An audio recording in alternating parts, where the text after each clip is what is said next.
Kasabay ng paghahanda ng lahat ng PBA ball clubs, doble kaya din sa ensayo ang Blackwater Elite para sa opening ng PBA Governors Cup. At ang tanging pag-asa ng coaching staff ay ang umubrang team chemistry at team play ng kanilang mga players upang mapalakas ang tsansa ng koponan na mapaganda ang kanilang standings sa liga. Narito ang kabuang report ni Arian Malyare.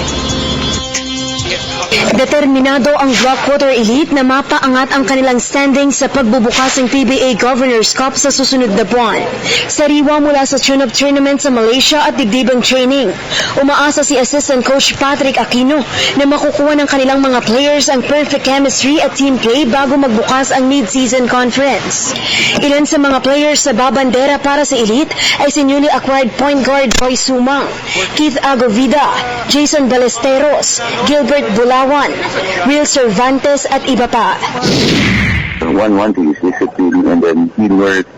And kasi nga sabi nga namin before, these guys are, are leftovers from other teams, so they wanted to show themselves and how talented they are. And Coach Leo has been telling them, you are talented, that's why you're here. So you focus on teamwork and, how you play together, and hoping that the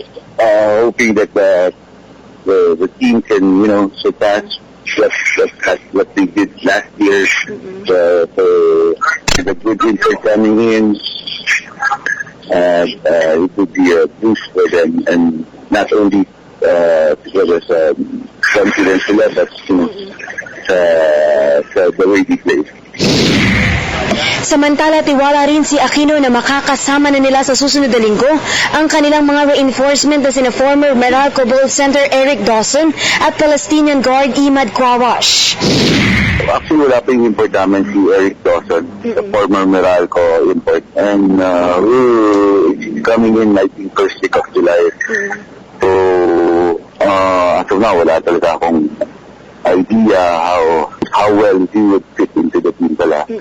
So, hoping na maganda yun, and then yung si Ismad na Asian import namin is also coming in that week.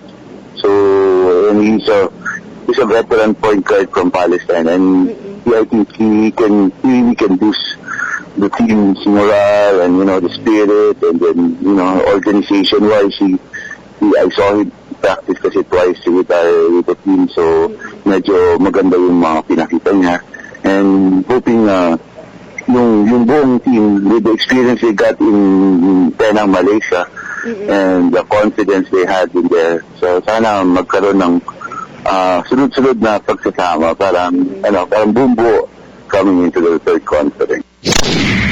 Ang PBA Governors Cup ay opisyal na magbubukas sa Hulyo 15. Para sa PTV Sports, Arjen Malgari, Telebisyon ng Bayan.